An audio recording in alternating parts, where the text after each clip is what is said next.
வாழ்வுனா செம்மாந்த வாழ்வு.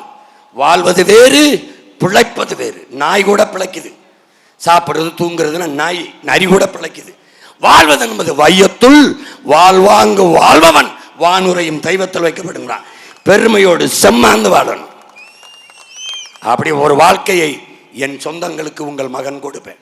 உலகத்தின் தலை சிறந்த நாடாக மாற்றி படைப்பேன். பூமியின் சொர்க்கமாக நிலத்தை மாற்றுவேன்.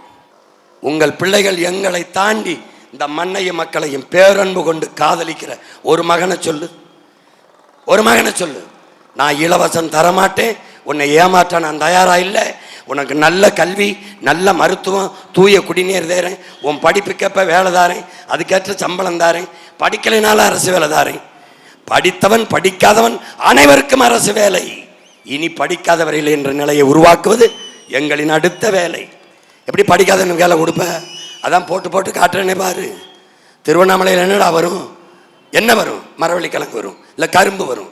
கரும்புல இருந்து போடா தொழிற்சாலை, சக்கரை தயாரிக்க தொழிற்சாலை, நாட்டு சக்கரை, கரும்பு சக்கரைலேருந்து சாப்பாடு தட்டு தயாரிக்க தொழிற்சாலை, கரும்புலேருந்து எத்தனை நாள் பெட்ரோல் தயாரிக்கிற தொழிற்சாலை, எத்தனை தொழிற்சாலை. வாழ்விடத்திலேயே அரசு பணி. ஆடு மாடு பண்ணை, கோழி பண்ணை, வேளாண் பண்ணை, கூட்டு வேளாண் பண்ணை. வேலையிலேன்னு ஒரு வய சொல்லக்கூடாது. செய்யறனா இல்லைன்னு மட்டும் பாரு. நான் செய்வேன்.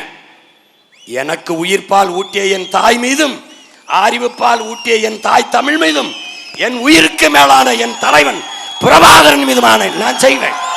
நீ நம்பு, நான் செய்வேன்.